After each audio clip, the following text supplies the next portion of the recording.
The next deadly psychological sin is worry. It's worry.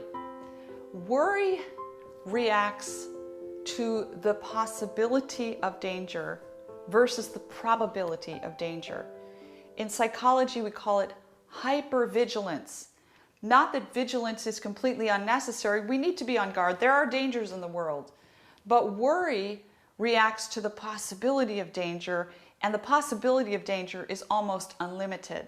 The problem with hypervigilance or worry is that it doesn't achieve the protection that one hopes it will achieve. It's a known fact in abuse counseling, counseling victims of abuse, that those that have been abused, those that have been victimized, are often re-victimized.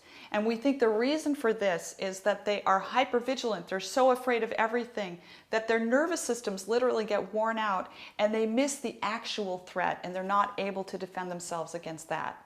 Worry is blind and cannot discern the future. The reason we worry is that we hope it's going to help us predict any kind of potential threat out there, but it doesn't work that way at all. It doesn't discern the future. It's blind. So for no other reason, reject this habit of worry because it just doesn't achieve what you think it's going to achieve. The replacement for worry is trust. Now, I know trust sounds like a very dangerous proposition, particularly to some of you, those of you whose trust has been horribly violated. But it's worse for you to never trust than it is for you to distrust. So I suggest that you learn to trust, but that you learn to trust intelligently. All institutions, all social entities, whether it be a family or a church, or even a society, function on the basis of trust. When trust falls away from a given society, that society makes a cultural descent. A society cannot prosper when there's no trust between the members of society. The same thing is true of smaller societies like families and friendships. Trust provides a foundation for healthy functioning in relationships and healthy functioning in individuals as well. What we find in psychology is that there's a little chemical in your brain called oxytocin that is kind of the mediator for trust. It's the thing that's working in your brain when you're forming a trust bond. Research shows that injected oxytocin increases the willingness to take social risks.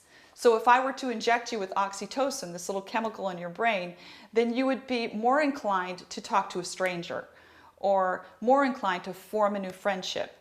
There's research on loneliness and how it relates to trust.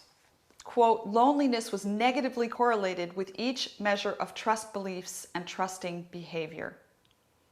The bottom line is that trust is worth the risk, even though it does bring certain risk factors. In fact, there is no such thing as trust without risk.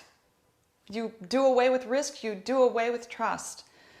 But even though there's a risk involved in trusting, it is worth the risk, particularly if you learn how to choose your friends well and how to choose confidants well and how to conduct your life in an intelligent manner. What you will find is you will be disappointed in other people less and less, and that those trust bonds will build, and that trust itself will form the foundation for healthy functioning in you and in your relationships.